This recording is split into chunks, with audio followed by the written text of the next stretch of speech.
Well, I'm going for it. Greetings, folks. Thank you all for tuning in tonight to Girls Rock Austin's very first episode of the GRA Rock-A-Rama. We have a fantastic show for you tonight. My name is Jamie Bahr.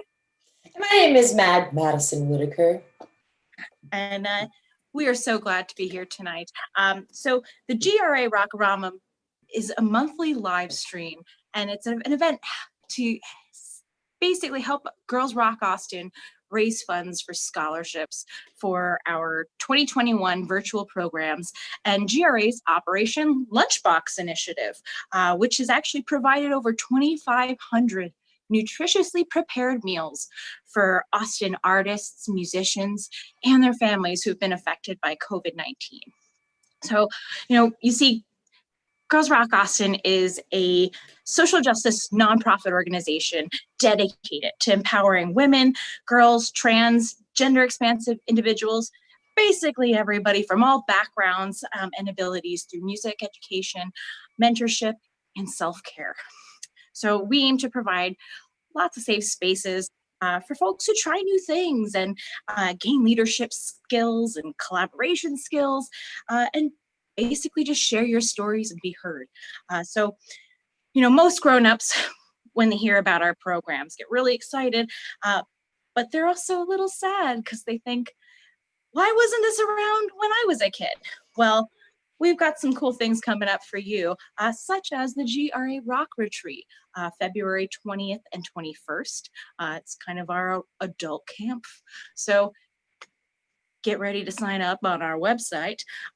Also, we are in need of volunteers for the GRA Operation Lunchbox initiative. So basically just drivers to socially distance, to do socially distanced deliveries to some families who really could use the help. So, yeah. I guess weekdays starting January 3rd. And Matt has some really cool stuff to talk about as well. I sure do, friends. So I have a new cool stuff alert. We'll be adding some wonderfully useful, cool, and unique items for sale on our GRA online boutique in 2021, including the GRA Jam Book, our first ever interactive how-to music manual self-care guide, a resource folks can refer to at any point in their artistic journey. Many of Austin's favorite artists and brilliant minds have collaborated on this project, including Billy Buck, Kate Zellers, Hank Jove, Jamie Bahr, yours truly, and many more amazing folks in our GRA gang, or grang, as we like to call it. Now let's turn our eyes to Jamie. She's going to be modeling some of our newest and coolest GRA swag. We have some beautiful mugs. Oh, yes. Can't wait to drink coffee out of that. Motivational magnets. Oh, delicious tea. Some like coffee, some like tea. Some like it cold, some like it hot. Okay. We have our, so we have some motivational magnets. We have some socks. Let's see those socks. I was giving my magnets first. Oh, excuse me. So sock one. Can't rush the art. Those are beautiful. Oh, those are going to keep toesies so warm. Exactly. What about those essential face masks, Jamie? You got some of those? Yeah, I wanted to show you sock design number 2. Oh, excuse me. Look at these. Well, actually, I can't do that there. Oh, those are great. Oh. Now we should tell that parental advisory. Just kidding. We're going to tell you about more of our cool stuff first, including the masks. Yeah, show us that mask, Jamie. That I didn't unwrap because they are actually totally, completely, safely sealed. Provided by ModCloth Designs. Love it. Love that security and that safety. So double filtered, by the way, so you can put one on or not. Looking fly, looking cute. Oh, I love it. design. Wonderful. Thank you so much, Jamie, for modeling our beautiful new GRA swag. You're I'd welcome. Next up, I'd like to shout out to our special partners, Guitar Center, Catalina Drive-In, Rebel Cheese, Stanberry Realtors, Share T Realtor, City of Austin Cultural Arts Division of Economic Development, and a shout out to our game show contestants, Melanie Alexander, Lorelei Wood, Jonathan DeMarco, and our in-kind partners. These prizes have been donated by these in-kind partners: Walker Lukens, AGBB Studio, and Sunset Canyon Pottery. Thank you so much for your generosity. We could not have done this show without you. Thank you. Jamie, I know you got some stuff to talk about as far as the rest of our show. Tell us about it. I do have some stuff to talk about. We are very excited to bring you this next topic that we are going to be discussing with some amazing people that you probably have never gotten to the chance to have a conversation like this with before. So if you are planning on watching this by yourself, okay.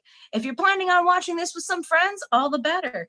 If you're planning on watching this with the kids, maybe save this one for the teens, and because this would be a really good opportunity for you, if you're a parent, to co-view this next segment regarding self-care and sexual health with your teen. So viewer discretion is advised.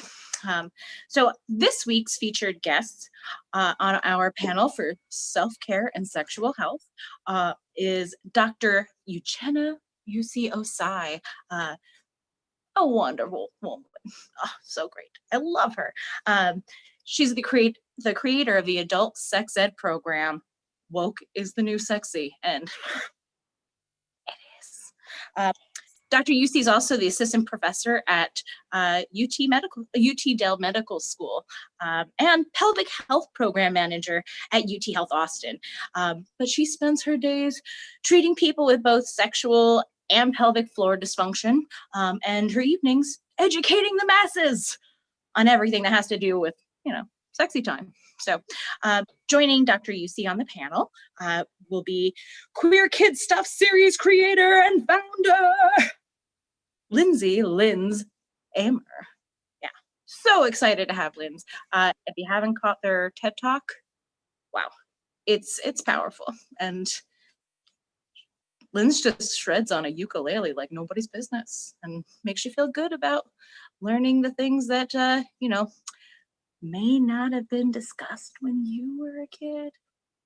So, also on our panel is sensual embodiment specialist and former dancer for Beyonce, Lily Shepard, along with our musical guests, Gina Chavez, our 2020 Latin Grammy nominee for Best Pop Rock Album, as well as the Empress of Austin Soul and the winner of Best Vocalist at the Austin Chronicles Music Awards, Tamika Jones, everybody. Amazing voice, amazing. And we also have Nettie, the front woman, the power behind Trouble in the Streets, winners of the Black Fret Society grant and the 2018 Austin Music Awards for Best New Austin Band. So this is gonna be a good conversation. You don't want to miss it. So, and now let's join in the fun with everybody.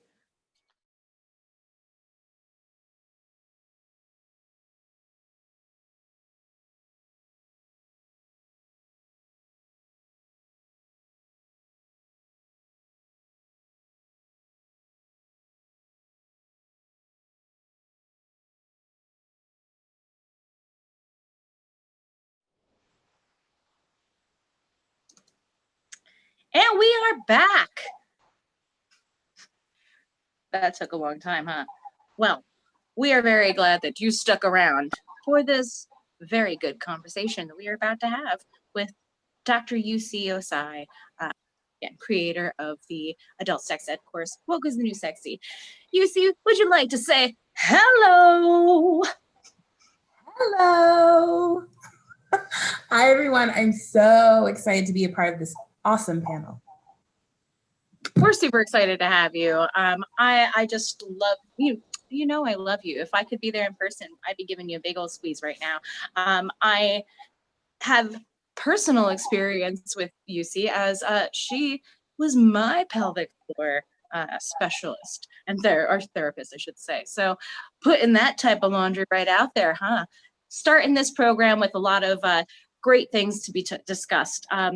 One of the things before we actually get into discussing everything with everyone, I do want to remind some of our guests and our home viewers more really about some of our Girls Rock isms, our guidelines to basically make sure we have a really good conversation that, you know, is open and, you know, really just, you know, something that we can all learn. So one of my favorite ones is be a croissant, not a bagel. You know, that's one of those things where we talk about being open to new people, new situations, new ideas. We're going to be talking about sex and things about self-care. And some of these things you'll be like, oh, yeah, of course I knew that. Other things you may not have any idea about. And maybe you just don't know how to talk to someone about them, whether it's something you want to confide in someone else or you want someone to feel like they can talk to you. So be a croissant, not a bagel. We're also going with the one diva, one mic rule, meaning, you know, everyone, we're gonna make sure we give each other space to talk freely and, you know, not interrupt each other. We don't want to steal thoughts from somebody else and make them lose something and then when they're right in the middle of something wonderful. So, you know, don't steal a moment. We'll keep on going. The other one that I do love is step up, step up. So if you're, you know, feeling like you've been talking a lot, yay, we love to hear you. But if you're feeling like maybe you're not so comfortable talking about a conversation right at this moment, or, you know, you want to take a step back, that's okay too. You know, we want you to feel comfortable in this room. You know, we got professionals here, right, Dr. Yusi? So just you know, go with the flow. And if you see someone, you know, looks a little uncomfortable, maybe reach out to them and make them feel a little better. So on that note, I think that's all I gave you. So let's keep this thing going. Linz, I am so in love with queer kid stuff. Your series is amazing. I'm just so happy that we could have you on the show today. You know, can you tell some of the folks at home maybe a little bit about Queer Kid Stuff's the series, as well as, you know, what really got you to decide to get out there and talk about these types of things with people, with kids specifically? Yeah, absolutely. So Queer Kid Stuff is the web series that I made where I do queer-centered, essentially social justice work, edutainment videos for young kids. So we're talking about a pretty targeted preschool age range and really trying to get folks having conversations within their families where they have young children about LGBTQ plus topics, about gender in particular, about sexuality, about identity, and just like all the things that we hold together in our identities and how that interacts with the world, with our privilege and with our intersectionality, and how we can move into activism and social justice, even at very young ages. And I started that because I really saw a gap in the work that was for young kids in children's media. My background's in theater, and I really tried to do queer storytelling for young audiences while I was in the theater space, and just found that it didn't exist. And kind of just decided to start a YouTube channel. And now we're, you know, I've done 4 seasons of that and over 50 episodes, the TED Talk, and moving into lots of new spaces right now, especially while we're all in the pandemic and under quarantine and trying to make things work and hustling as artists, right? Yeah, I just hope that people can use the videos and the work that I'm trying to do to start those conversations with their families, because I didn't have them when I was a kid, and it's taken me quite a bit to figure out my sexuality and gender as an adult. So I hope that the work that I do can make that journey a little easier for the next generation. Well said. Well said. Actually, you see, I would like to go back to you for 1 second. I kind of just breezed over it, but it's such a good thing to talk about. Can you tell us a little more about the Woke is the New Sexy adult sex ed program that you've been working on? Sure. So I actually founded UC Logic, which is my platform. I'm on social media. It's my website where, I really wanted to challenge the myth that sex education stops in high school or grade school. Even though we're grown, we all need to be continuing our sex education. I have patients in their 80s and 90s that are still learning new things. So that's why I developed sex ed for grown folk. And Woke is the New Sexy is a platform where it's categorized by different subjects, anywhere from pregnancy and postpartum to people with penises and their issues, to just general relationship questions and advice. And basically it populates all of my content over the past 4 years specific to that issue.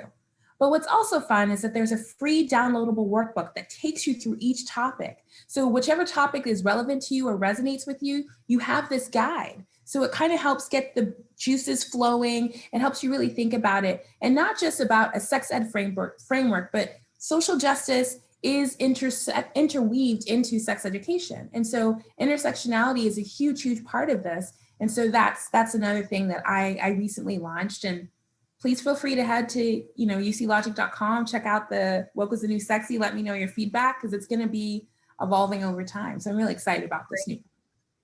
We're excited too. I'm so in love with everything that you've done so far, like I said, for myself and for what you've done with other people. And I think, learning the physicality behind some of the ideas that come around with our discussions on self-care and self-help and sexual care is really important. That's something that, growing up, it was not something that we all discussed. And because there's this secretive, uncomfortableness around it, it makes, so much communication, uncomfortable and difficult. So it's hard to have these conversations regarding gender and sex. And, when you're a child or teenager, trying to have that type of, relationship with your parents, with that you feel open enough, or with your guardians that you feel like you can tell them these things, it's really difficult. And it's just as hard from the parents' point of view. So it goes both ways, with trying to have this conversation with this little bundle of joy that's now getting ready to, learn about the birds and the bees and what the heck they do. So, that was one thing I never understood when people would talk about the birds and the bees. It's like, what? When is this chapter coming? But it's, it's not. But, and again, the intersectionality aspect of it, of, learning, so much about not just your own self-care, but about what other people go through. It's such an educational experience. And there's a lot of terminology change going on right now, where we're talking about, menstruation products. Heck, 10, 15 years ago, no one would say menstruation on the air. Commercials don't say that.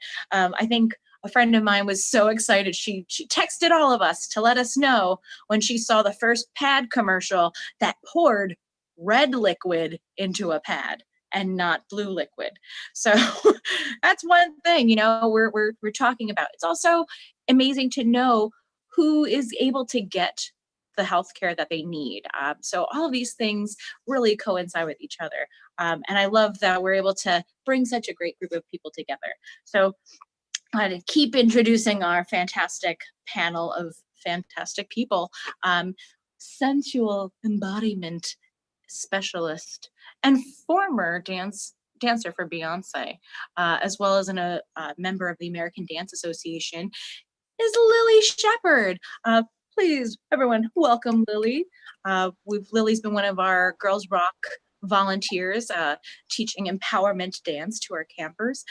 Lily, so this sensual embodiment specialist title, could you tell us a little bit more about that and what you're trying to achieve with this, this message and motivation that you're putting out into the world? Yeah. Well, first of all, I love how you say it. I wish everyone would say it in that voice. It's embodiment specialist. I do the lambada at the same time. Yes, because that's really what it is. It's about embodiment, and it's about embodiment, and it's about getting in touch with your sensuality. And most people think that has everything to do with your sexuality.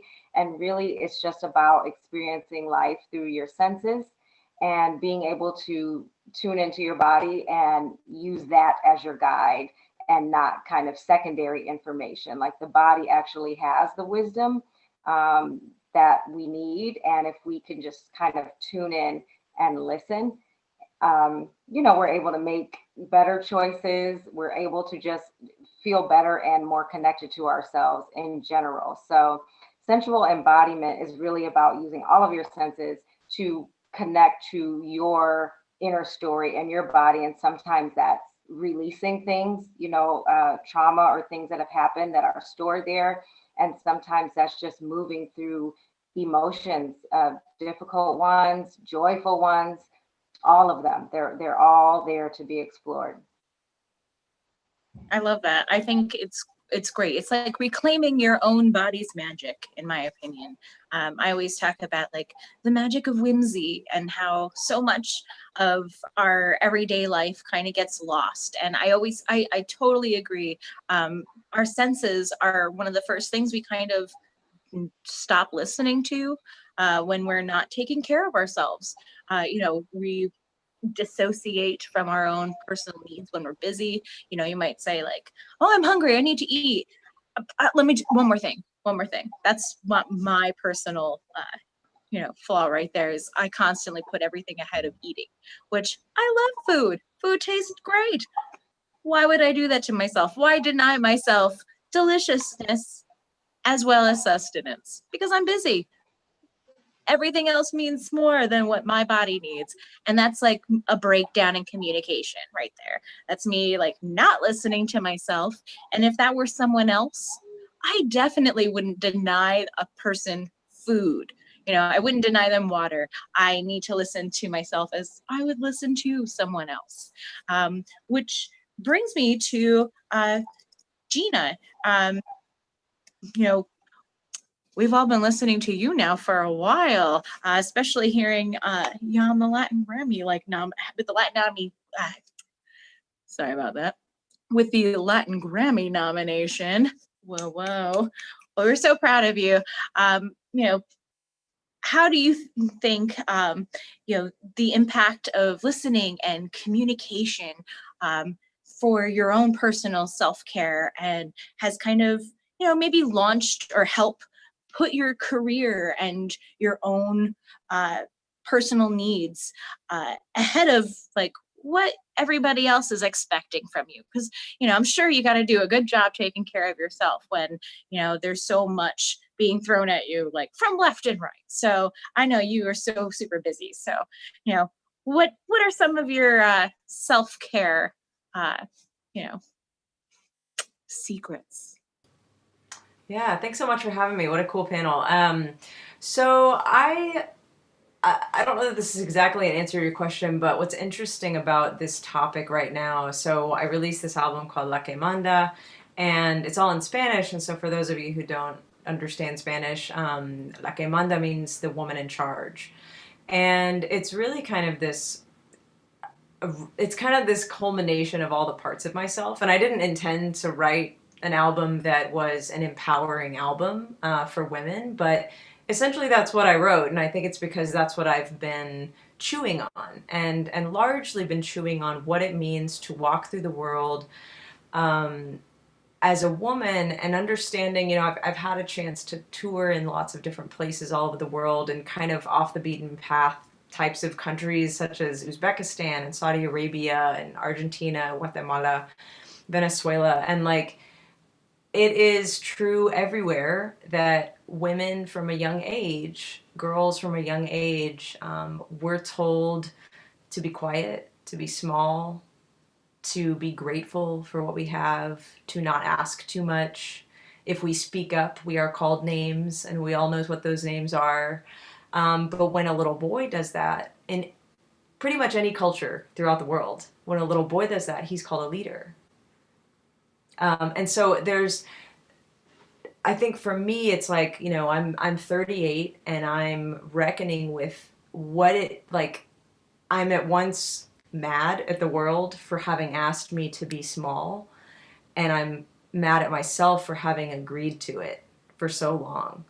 And so this album is really about that. And so, it's not necessarily like personal care tips per se, but I think my main thing right now is basically like giving permission to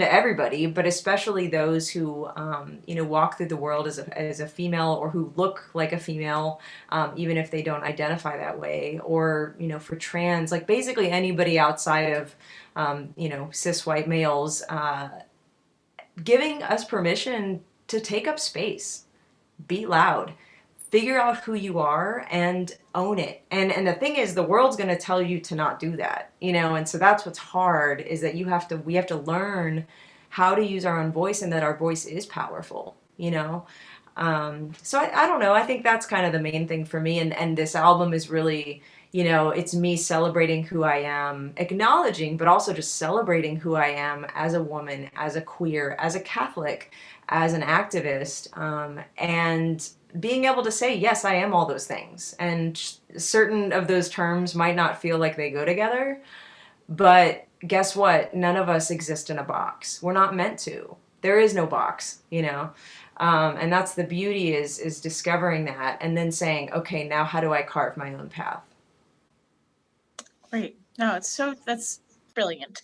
I think that was actually a perfect explanation. I wasn't expecting, like, you to throw in a Lizzo and say hydrate, although you did throw one back. Yeah. But, having that, self-awareness to know what you need, who you are, and being able to really embrace that and celebrate it yourself, like you're having a party just for you and it's your birthday every day, is an amazing thing to finally like find, especially, like it's one of those things, I guess we all think that we're gonna find, like, I don't know, maybe in our 20s. I know I'm still looking for it. I'm still finding it. And I feel like I'm going on this journey and just kind of dragging everybody else around with me, being like, hey, let's do this. Let's talk about how we, can make things better for ourselves, by being ourselves, and make things better for other people. And really, that's what intersectionality is about. I realized one of the biggest things that we do at Girls Rock Camp, and I feel like I broke my own rule, was providing our pronouns. That's something that I feel really strongly about. So Matt and I totally forgot, but I'm she and her. Dr. UC, what do you go by? She and her. All right. How about you, Linz? I use they, them pronouns. Cool. Gina? I use she, her pronouns. And Lily? She, her also. And then I will ask Nettie, who I haven't introduced yet, but. I prefer she, her pronouns. And Tamika? Yes, she, her. All right. Well, that brings me to you, actually. You are the next person I'm gonna, kind of talk to about, what you've been up to. Tamika Jones is an incredible vocalist. You are just say we did give a parental advisory. Gets me a little bit bothered. I mean, that's the way the song goes. I mean, that's your intent. So, but you know, having songs where we're actually really, you know, expressing our sexuality is like really all the rage right now. I mean, granted, it's kind of always been the rage. You know, I'm sure when you think of like a sexy song, we probably each have a very different one in mind.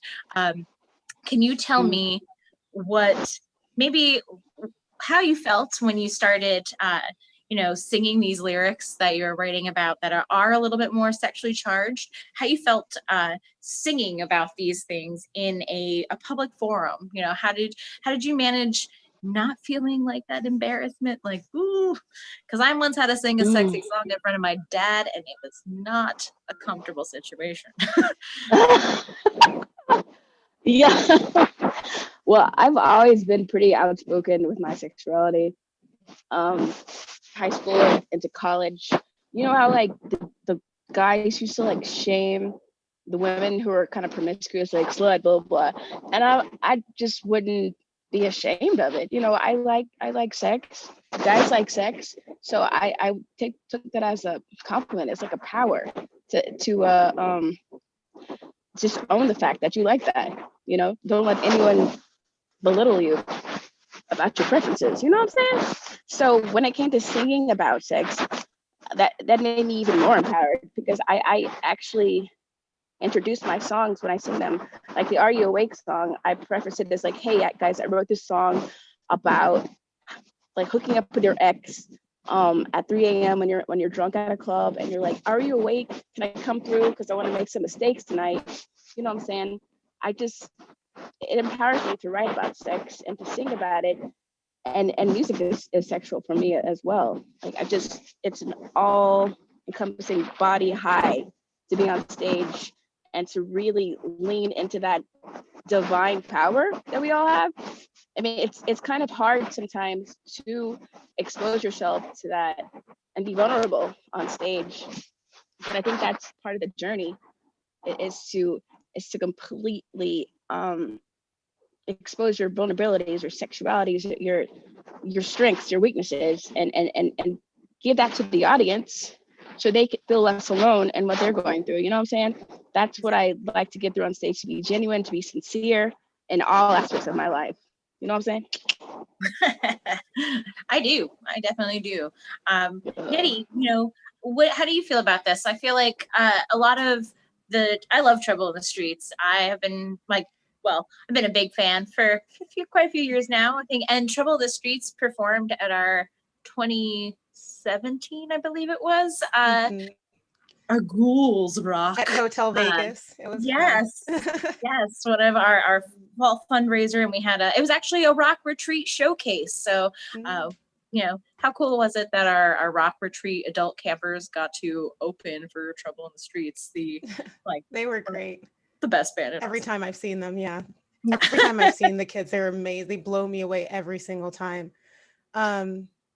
So, I mean, yeah, as far as transmuting I guess what I would even consider my sexuality or my sensuality, like Lily was saying about channeling your senses and using your body as the conduit for your senses. I mean, I grew up in a very sheltered, very Christian, very strict house. And my mom basically, you know, out of fear, basically put the fear of God in my sister and I to, like, you know, not explore our bodies, not, you know, think about boys or anything that we, you know, could possibly relate to sex. And, you know, the consequences of that seemed so much more dire that to me particularly, I decided to wait until I got out of the house and there were no like real parameters for me. Whereas my sister, you know, she fought for her right to party, and that came with, you know, some different challenges in our adult life.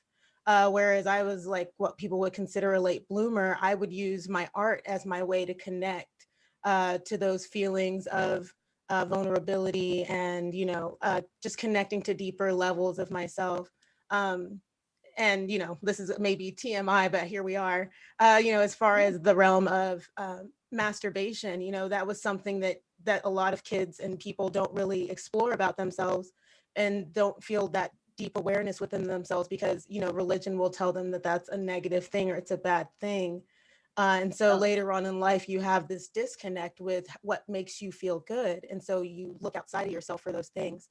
But for me, luckily, music and art and dance was one of those things that it gave me access to certain parts of myself that I didn't realize were available to me all the time.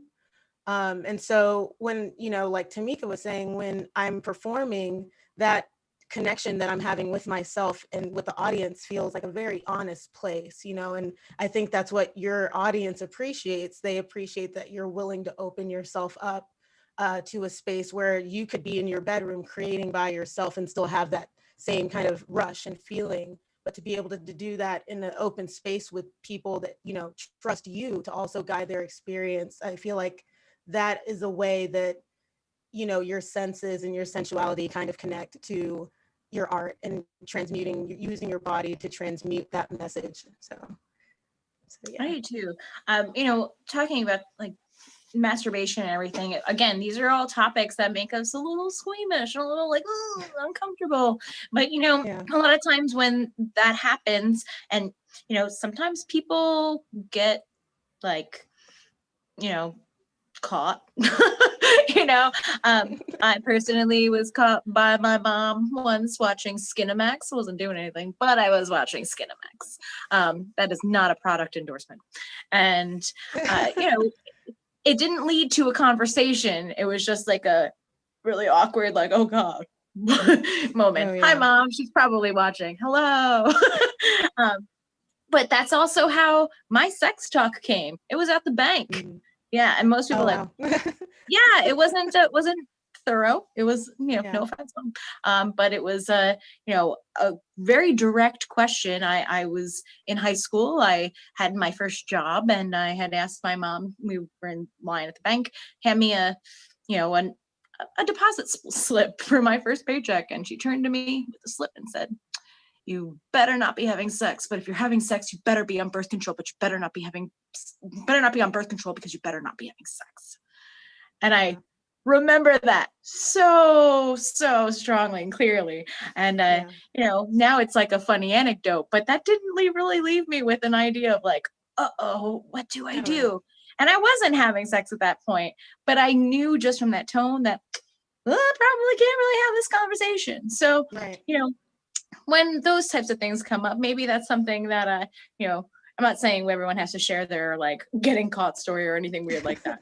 I'll embarrass myself for all of us. Don't worry.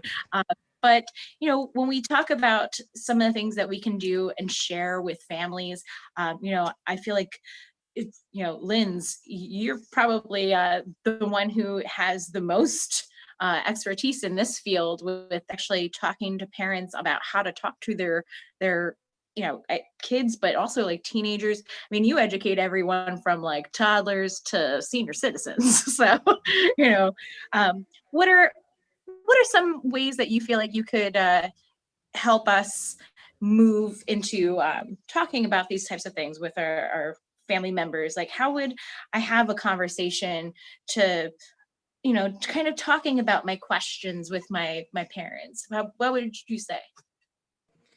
Yeah, I think it's definitely yeah. So my work is all ages. So it's specifically targeting preschoolers, but what that really does is instead of kind of like dumbing down these topics for young kids, it's really looking to simplify these ideas. And once you kind of like get down to like the core of what these topics are really kind of like talking about in terms of human experience, then I think it's something that's translatable to any age range. So if we're kind of approaching, these like quote unquote taboo, seemingly complex topics, we're especially with like a lot of adults and a lot of grownups, we come at these topics with a lot of baggage, a lot of personal lived experience that has, a lot of negativity and a lot of positivity just because of, how we experience ourselves and our lives and our identities and our gender and our sexuality throughout our lives, and all other aspects of our identities as well. So I think like my biggest advice is just to really try and strip away some of that life experience. And this is hard. This is a hard thing to do. It's really about an unlearning process to go through. And that takes a lot of work, and it takes a lot of research, and it takes a lot of vulnerability, because I think that the thing that really gets in the way of discussing these ideas with young kids is that we as adults are actually scared of not knowing, scared of being vulnerable, scared of saying the wrong thing. And I think what's super important is you have to just have the discussion. It's way worse to deprive someone of knowledge than it is to give them maybe something that's a little bit false without the proper understanding, because you can fix a fact that's incorrect. You can go and you can look at that online. We have the internet now. Like, you can make that a joint process within your family of, you're asking, you as a young person are asking me this question. I don't fully have the answer for you. I maybe don't have that lived experience. Let's go together and go on this learning journey together, because I think that first of all, it helps your relationship just on like a core level, but also like helps you get on the same page as that person. So I think it's just really important not to be scared of those conversations and be ready to be vulnerable and ready to have that exploration for yourself, as well as answering that young person's question. And can No, I that's very well said. Oh yes, definitely. So that was so beautifully said, Linz. I couldn't have said it better myself. I think all of us I was like enthusiastically nodding. But I want to piggyback on that and say, because I've seen this happen with my patients who are, age 15 to 17, and they're coming in with their parents for pelvic floor issues. And I think it's the same thing, that adults, grown folks, we have our implicit and explicit biases when it comes to sex and sexuality. And to kind of approach, this experience as you're learning too with your young one, right? You're learning too. You don't have to be perfect with it. I grew up in a Catholic home with a very Nigerian mother and father who, yes, Nettie. And, my mom was a scientist, but she was very Catholic.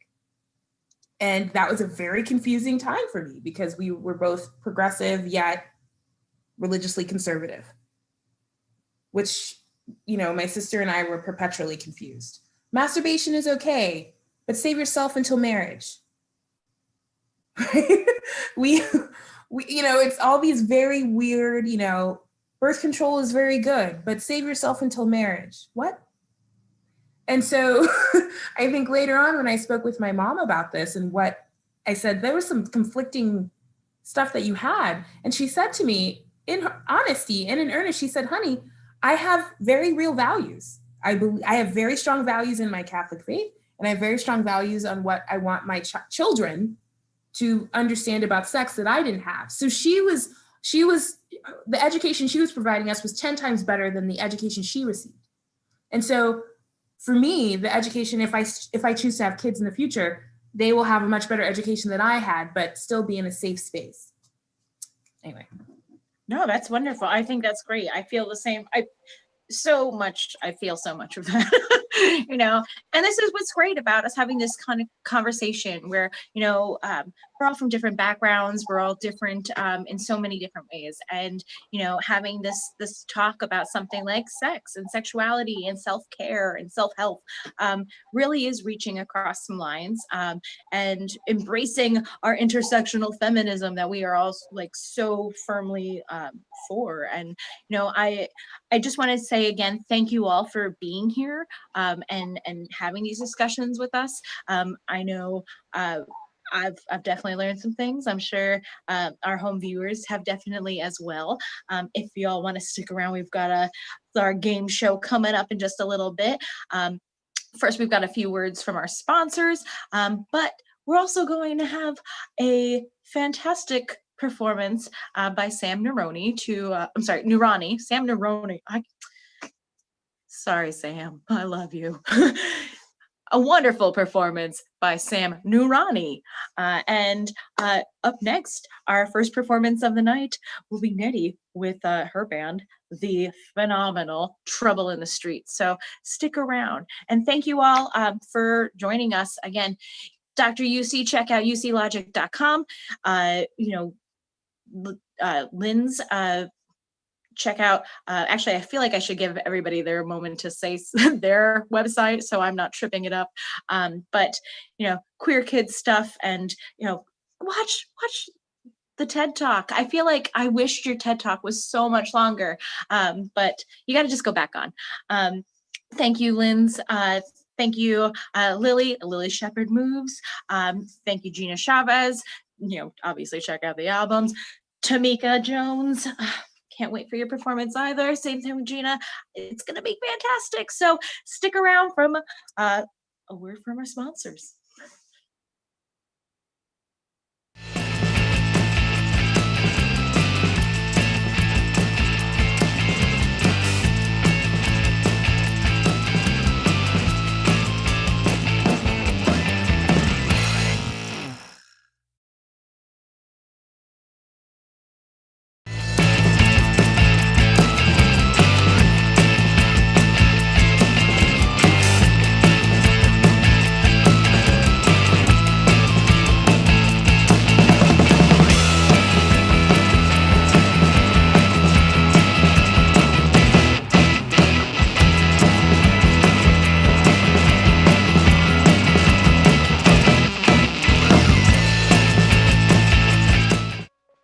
To Diane the lion, or tiger, over here.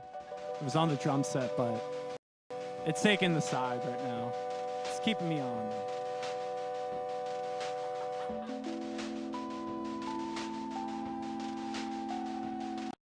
Remember to be free. Remember to be free.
you sweet dreams. You trying to taste that money? They caught you right.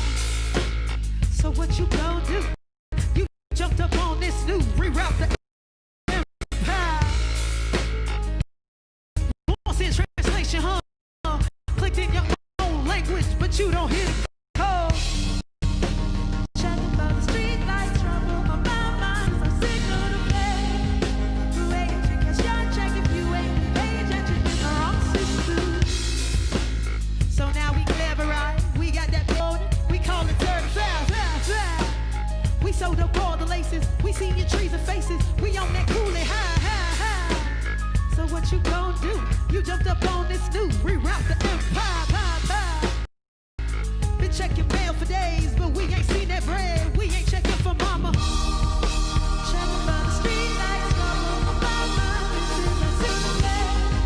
You ain't stop checking, you ain't paying attention in the wrong system. This is how the make this is my anthem. This is my coming back.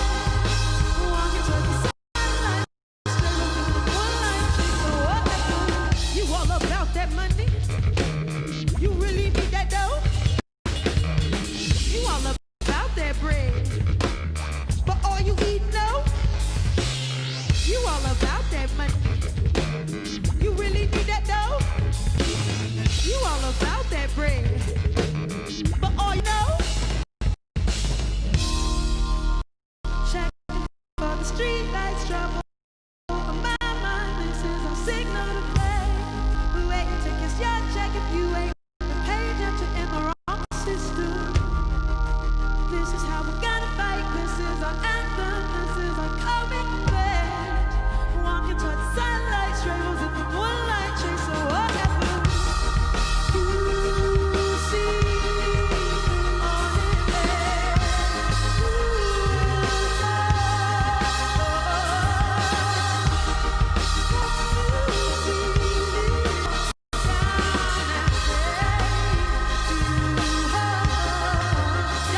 you guys. Thank you guys. What's up, everyone out there? Hi, internet people.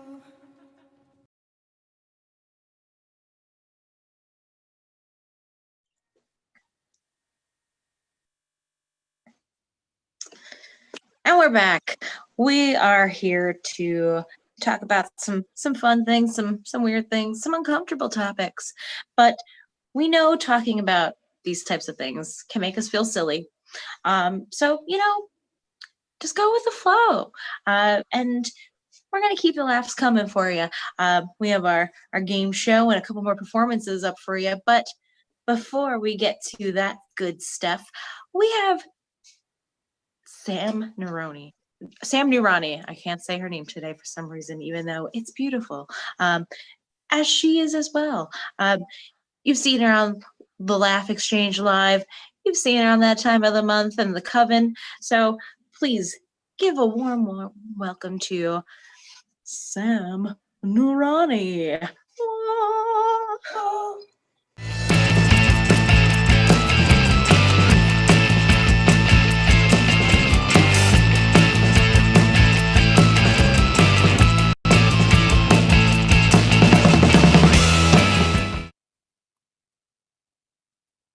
Hey, thanks for having me, and thank you for watching. I hope everyone's staying safe and sane, whatever that means to you. We are in year 16 of 2020, so it's been a very, very long year, and even the little things that you enjoy doing, it's a little hard to do. I have not seen live music in a very, very long time, and that's kind of a bummer. But even when I went to those shows, I could never get in the front. At best, no matter how early I got there, I would be towards the back underneath some guy's armpit because I'm 5'2", and that's just how it works. But I have been working on ways to try to get up to the front, and when the world opens back up, I might be ready for it. I think as soon as I get to the venue, I'm just going to start crying. Like, oh my God, I can't find my boyfriend Randy. Has anyone? Because no one wants to deal with emotions. So as soon as I start crying, I think I could just zip right up to the front. But I probably got to be careful about what kind of shows I do this at. If it's like a Lizzo show or something, like her audience is full of empaths. They're just going to sit there and go, oh my God, girl, what's wrong? Lizzo's probably going to stop the show to see what's going on. And everybody's going to hate Randy, the guy I made up. And that's going to be hard to explain. I got to do this at a show where the audience looks like a bunch of young Republicans meeting up, Like, they paid good money for a show. They don't want to see some minority crying. And I think that's how I'll get to the front. I know 2020 has been pretty horrendous, but I gotta say, this is the first summer in a very, very long time I haven't heard about my girlfriends getting catcalled. So, kind of a plus, huh? I've been dealing with catcalling before the world shut down. In my own way, I decided to pick up a spray bottle full of water or urine, if you want to personalize it, have fun. And anytime somebody said something gross at me out in the streets, I would just spray and yell, "Stop making people feel uncomfortable! And you stay off the furniture!" Like, same deal for my cat, Except he's still real aggressive for cuddles, because he's a boy. I don't know. But it's fun. I did it to a guy one time years ago that said something creepy, and he didn't know what to do. And he was just like, "What?" And for a second, I was like, "I'm powerful." So that was a lot of fun. If anybody is wondering what ethnicity I am, I'm just going to throw it out there, Pakistani. If anybody thought Indian, close, but way off, because colonialism. Sorry, guys, but also sorry everybody that dealt with colonialism. When I was 14, this has been a thing that's been going on for a while. When I was 14 years old, I went to the corner store with one of my girlfriends, Maria, from Mexico. Very important fact, will come in handy. And when we were walking around the store, this middle-aged Mexican man came up to me and just started speaking in Spanish. And I'm like, oh, I don't know what's going on. But also, I got excited for a second. Like, oh man, I could be anyone. I'm Alias. I'm going to get a bunch of wigs. But then this guy was talking for a second, and I was like, I should let him know I don't know what's going on right now. So I interrupt him, Excuse me, senor. I was trying to meet him halfway. But I do believe you've got the wrong brown. This guy flipped over to perfect English so he can tell me what's wrong with Mexican kids today. And I'm like, man, how is this guy mad at a group of people he can't even identify, you know? So he's lecturing me in English about what me not knowing Spanish because he doesn't know what I am. Where my friend Maria is right next to me just defending me like, oh no, dude, for real, she's like from India or whatever. And I'm like, yeah, dude, I'm from whatever. And he just wasn't having it. When I moved to Austin, I was walking my dog around the neighborhood that I just moved into. And I saw this older white man. It's always older men that love discussing geography with me. I don't know. It must be a thing. But as soon as he got a few feet away from me, he stopped right in front of me, put his hands together, and gave me a full bow namaste. And I'm like, I'm not even mad. Like, what if this guy's British? You know, what if he's returning an artifact? At the time, I had a roommate with very, very bland food taste.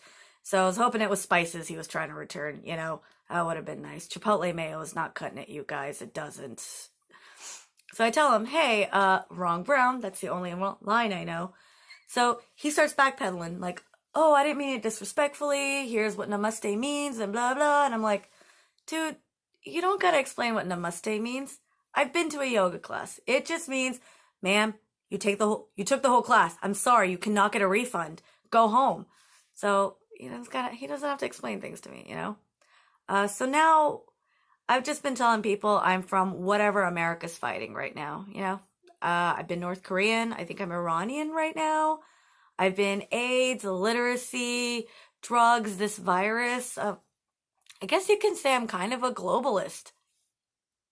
There was all right, Zoom shows are fun. My day job is in IT, which, when I tell people that, sometimes they get a little weirded out about it. They're like, oh my God, you work with computers? You must be so smart. Do you know how many times I've tried to open the sliding glass door at Target with the unlock button on my car keys? Too many times. Thank God it works. It's so embarrassing. I've tried it on my apartment door too. It does not work there. So that's good to know. I should let the management know about that. My keys don't work. I used to work at a place that would let you bring your dogs into work so they didn't have to pay you market value, which was interesting. I gotta say, didn't really care for the job very much or the people, but I loved those dogs. I came in every day to see those dogs and to hang out with those dogs. And if those dogs were being like mischievous in the workplace, oh man, that was my Christmas. I was like, where did that dog poop? In Steve's office? He's kind of a jerk. I'm sure he deserved it. My first day there, I was hanging out and one of the dogs put their snout right up my crotch. And it was very embarrassing. Everybody was very nervous. I got nervous. And the only thing I could say to simmer that situation down was, hey man, in some countries, this means we're married. Yeah, nobody liked that. I ended up talking to HR a lot over that. Another time I was hanging outside, just taking a break from everything, when someone's giant dog came by and just sat at my feet. And for a second, I'm like, oh, that's kind of cool. I feel nice having this dog around. But then I thought about that documentary where dogs and cats hang out with people because they can sense death. And then I got scared. I was like, this place is just supposed to give me a paycheck, not give me like a bill of health like this. Weird. I got one more before I let you guys go. I am a huge history buff. One of my favorite stories is the Trojan horse story. And just a quick synopsis, I guess, for some people. The Trojan horse story is where the Greeks build a giant wooden horse, pull it into the city of Troy, and in the middle of the night, a bunch of guys pop out and ruin everybody's life. I don't understand why we would have a condom company called Trojans. Right? I don't trust them. I think in the middle of the night, a bunch of guys are going to pop out and ruin my life. It's terrifying. Like, what kind of marketing is that? I looked it up, and the guy that the guy that invented it. It sounded cool. It was a cool name, bro. That was basically it. Like, do you remember those old commercials? Trojan man. Terrifying. Every time it came on, I was like, hi, he's gonna impregnate all of us. Thank you guys so much. Anyways, thank you so much. I've had so much fun. Thank you for putting me on, and thank you for Girls Rock Austin. Thank you, Jamie. Enjoy the rest of the show, guys. Bye.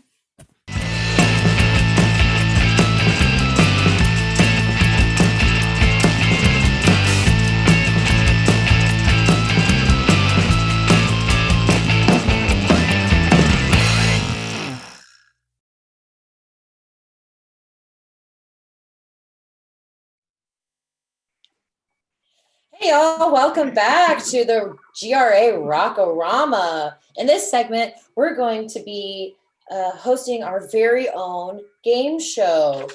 It is going to be a Texas music-based trivia with answers featuring some of our favorite women in music in Texas. We're very excited about it, and I hope you are too.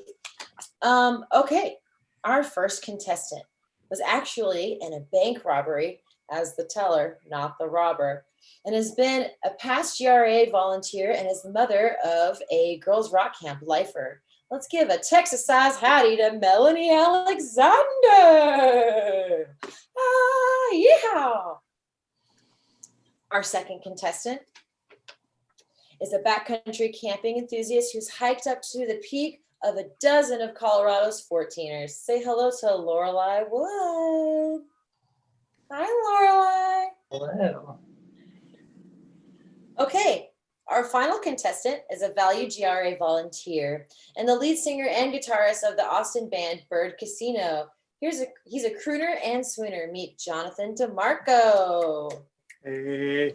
Woo. Good to be here. Very happy to have all of you. Okay, so we're going to talk about the rules of the game and the prizes. So the first contestant to answer 3 questions wins the big first run viewing of Wonder Woman 1984 on a 15-foot screen with professional sound in their very own backyard at sunset on Christmas Day. Our runner-up prize is a virtual cheese tasting with Rebel cheese. Now, this isn't just any cheese, but it's vegan cheese, fancy vegan cheese. I know I'm very excited about it, and I will probably be purchasing one as a gift for a good friend of mine myself. Jamie, I know you have a couple things to add because we have some prizes for some of you viewers at home. We do have some excellent prizes. One being a Walker Lukens prize pack featuring a unisex t-shirt and an adult CD. Whatever that means. Oh, adult CD, that's his name of the album. Not to be confused with, I was like an adult CD. I forgot. What is that? Like, it's a good album. It's a good album. On brand with our theme of this show. I was Saturday just night. thinking that. And so, drum roll, please. Our first at-home winner is Russell Hillman. The Rock-A-Rama Rabbits chose you, Russell, to win the Walker Lukens prize pack. Next up is our artesian soap dish. And soap, both. From Underwater Potter. That's going to the awesome Cat Steele. And then we also have a lovely artisanal jewelry set of porcelain earrings made by Amanda Brazano at the AGBB studio. And those are going to the swell Kathy McCaston. So congratulations, Kathy. And last but not least, we have our Stoneware chip and dip bowl. Always good to have, especially in this state. We're a big fan of chips and dips. Courtesy of Sunset Canyon Pottery, and that's going to the wonderful, the amazing Claire McDaniel. Shout out, Claire, we love you. Yeah. So now on with the show. Okay, This is so exciting, everybody. Are y'all ready to start this game? Our contestants, ready? Awesome. Okay, so the way that this is going to work is it's kind of going to be whoever answers first gets to go first. Does it make sense? All right, we don't have any buzzers because we're not in the same room. Okay, question number 1. Who is the first female Tejano artist to win Best Mexican American Album at the 1994 Grammy Awards? Selena? Melanie, Selena, that's right. Excellent. Very good. Ding, ding, ding, ding, ding. I'll be our soundbite person. Okay, next up. Question number 2. What 60s psych blues singer started her career at Austin's Threadgills? Janis Ooh. Do we raise hands or do we just say it? I mean, I heard both of your voices at the same time. So That was like a 3-way tie. that was a 3-way tie. That was definitely a 3-way tie. That was an easy one. That was an easy one. Okay. But we should wait for the question to be finished, right? Like Jeopardy, I guess. Yeah, sure. Okay. I don't know. First time doing this. You can answer it in the form of a question if you want. Can we just shout names until I think we're just getting one right? R.I.P. Alex Trebek. Oh, I just poured tea on me. All right. I'm going to put all 3 of you. Okay. Question number 3. What Austin-born Go-Go's bassist returns to Texas to tiptoe through the state flower of Texas? Melanie, is that a hand raise? No, it's right there on the tip of my tongue. You want me to repeat the question?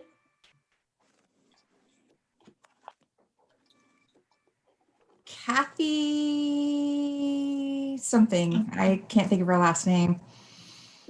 So close. Very close. I know. I can give a special secret hint. I see her. She's got blonde hair and Kathy. I don't know. The next holiday after New Year's. Kathy Valentine. Oh, yeah. You got it. I'm going to give that one to Jonathan because he got the full answer. The last name was the key part. Yeah. Rad. Great job, everybody. Really digging in those brain wrinkles. Okay. This is for the Houstonians in the audience. Which Houston-based pop and R&B artist was the first African-American woman to headline Coachella? Beyonce. Yes, that's right. I heard Jonathan first. Sorry. But great job, Laura. Y'all both got it right. Y'all both knew it. Beyonce. Okay, question number 5. Which R&B artist shot a video of her walking naked through downtown Dallas? Erykah Badu. That's right. Awesome. Very good. Okay. Question number 6. Releasing their protest song, March, March, in July of 2020, these birds from Dallas, Texas, dropped the anthem of the Confederacy from their name. Dixie Chicks. Well, the Chicks. That it is the Chicks. Jamie, how do we qualify that point? That would be for Lorelei. Lorelei. All right. Nice. Great job, everybody. Okay, our last question. Okay, you can blame it on her juice, but this water me singer from Houston, Texas, traded up her former Statue of Liberty sign spinner costume for her debut on Saturday Night Live. Lizzo? It is Lizzo. Yeah. It is Lizzo, yeah. Ding, ding, ding, ding. Ding, ding, ding, ding, ding, ding. Okay, Jamie, I want to make sure that we both have the same amount of points that have been recorded. Have you been doing that as well? I have, and Jonathan has won our first prize. Excellent. Give a round of applause for Thank Jonathan, you. everyone. Congratulations, Jonathan. Thank you all. I'm honored to have won, and I don't feel like I deserve it though. I mean, We're all invited to your house, right? For the well, I don't actually have a yard. I live in an apartment. You're welcome in our yard anytime. We'll do this party We'll at talk. my place. Socially distanced party outside. Awesome. And Jamie, it looks like our second place is a tie. Yes, Is that what you have recorded as well? I do. Do we have a tiebreaker joke? I don't know where I got a joke. A question. There can be. There definitely can be. One moment, please. Okay. This one is for the Dallas folks.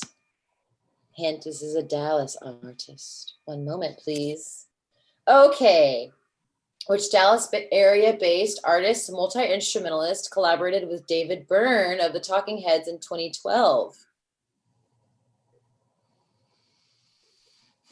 We'll take either one of her names. Nora Jones? I don't know. Not Nora Jones. Here's a hint. She has her own guitar that has been sponsored by Ernie Ball Guitars. She has her own line.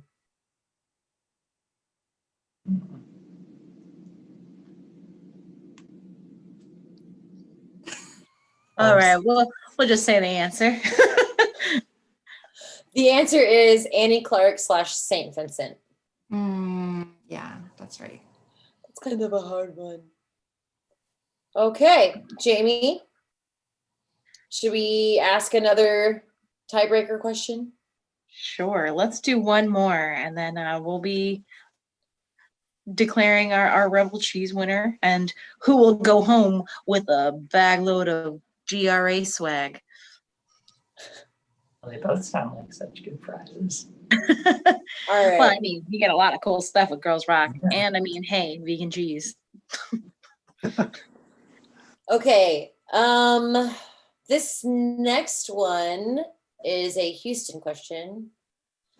And I'm going to go ahead and give a hint now. This artist has become more famous and relevant this year specifically, doing some superstar collaborations with a big superstar internet hit. Not going to tell you what it is, but the question here is, which Houston female rapper coined the term real hot girl? Shh. Do we know? And was featured, their single was for, let's see, how do I put this in for a very damp butt vulva. The dish macaroni is mentioned. Yeah, the damp big hit. You know this. The damp butt vulva. There's a horse involved, but it's by different names. It's true. There is a horse involved.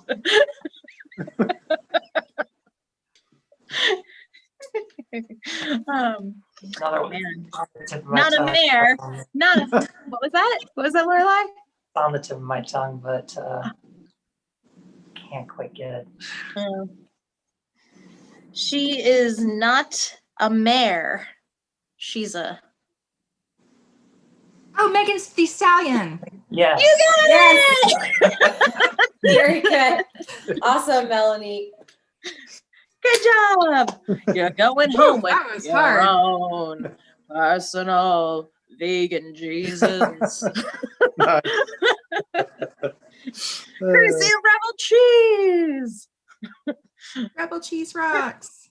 Yeah. Well, thank you everybody for joining us and participating in this very lovely Texas-sized music trivia 10-4. Y'all all did a great job. Thank you. Thank you so much. And thank you once again to Catalina Drive-In for providing our first prize of the viewing of Wonder Woman 1984 professional home viewing. And also thank you once again to Rebel Cheese. Next up, we're ready to move to our next segment, Jamie? We are ready for our next segment. Getting to see the wonderful Grammy-nominated performance of Gina Chavez. Thank you, contestants. Bye. Thank you. Thank you. Yay!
I need to know you're closer than 2,000 miles. Oh, the tips of my fingers miss the curve of your smile. Those dimples make me melt inside. Oh, but you my love, you are hard to find. Walking the block in the stupor of rain. I got no more to give to you than what I've given today. I need someone to still my mind. Oh, but you my love, you are hard to find. Te quiero, me pierdo. Si tú no estás aquí, te extraño, me engaño. Pa' aguantar otro día, te añoro, te espero, mi amor. Te añoro, te espero, mi amor.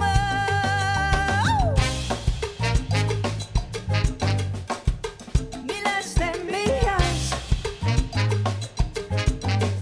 desgastan mi amor. Miles de millas desgastan mi amor.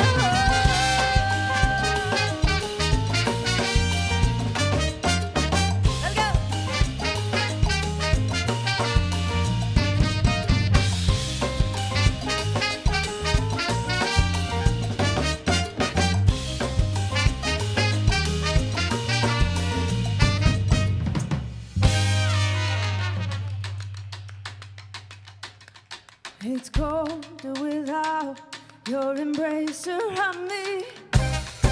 Frozen devour, waiting on bended knee. I need someone to still my mind.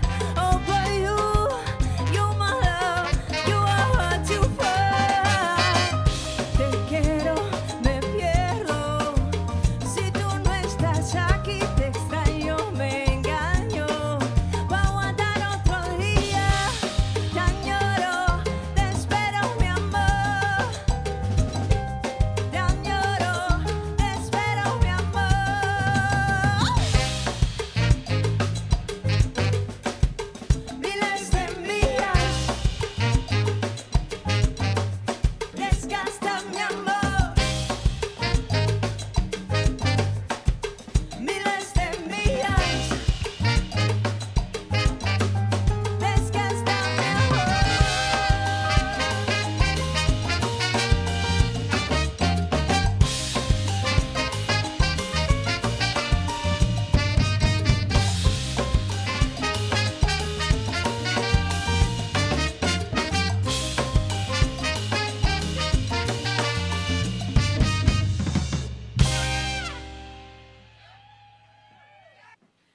right, y'all. I've got a new record out, and it just got nominated for a Latin Grammy. I am very excited about that.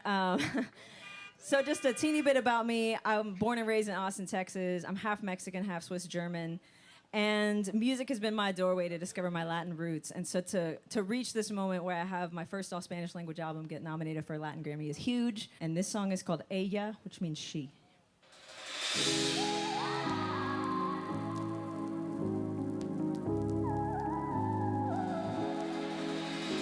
Sus manos están atadas, su voz no puede más,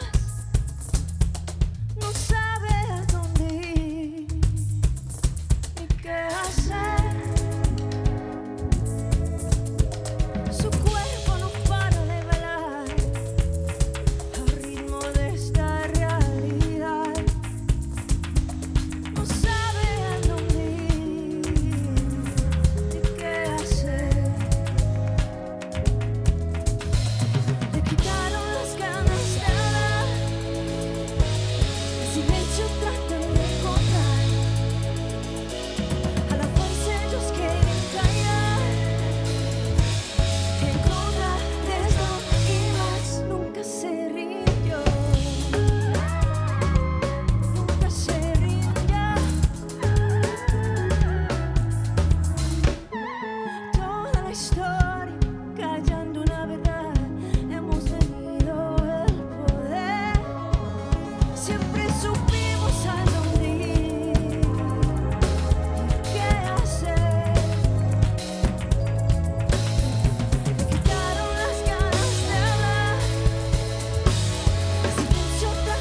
sabor del mate amargo, llévanos a pasado.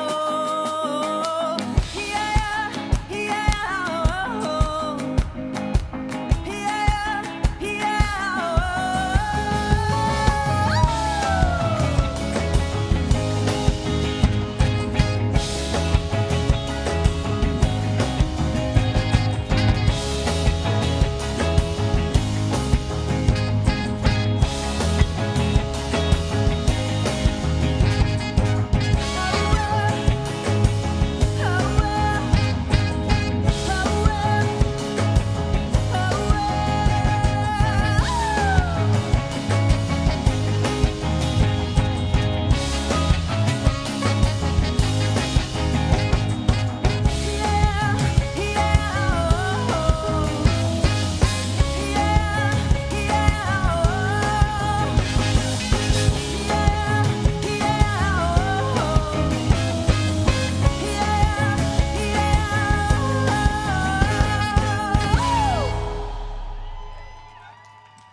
All right, everybody. Thank you so much for joining us for our very first episode of the GRA Rock-A-Rama. We've had such a great time. We've learned so many things. We've seen so many wonderful performances, and the game show was my personal favorite.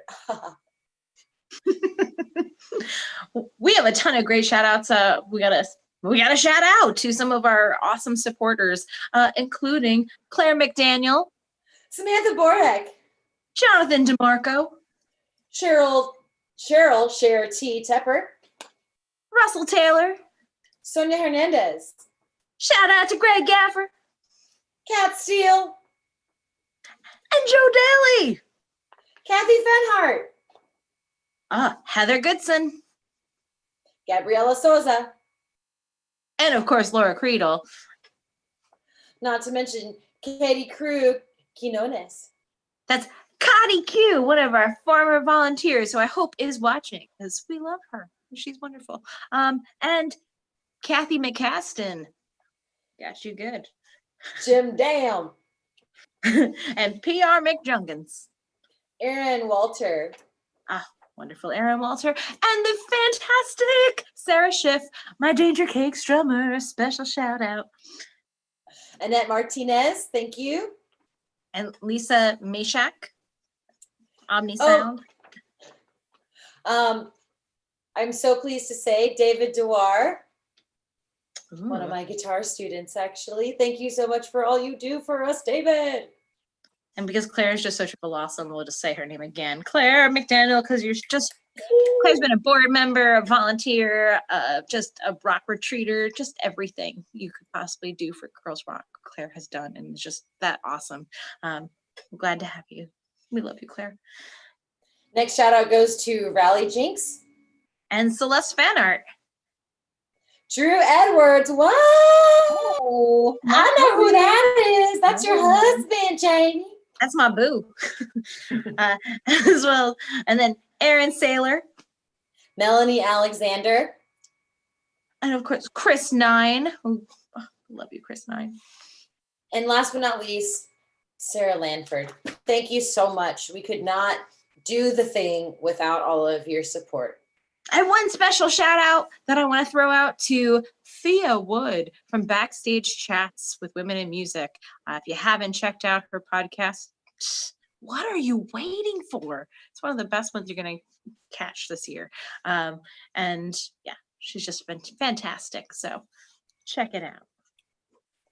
All right, Jamie, that's our show. That's our show. Thank you so much for watching, so much. folks. We'll be back next in the January in the new year. See you soon. I'm Mad. I'm Jamie. And please check out Girls Rock Austin's website, www.girlsrockaustin.org, and donate. Help us help others. Don't forget about our volunteer opportunities and, our Operation Lunchbox program. So Have a great night. Sweet dreams, y'all.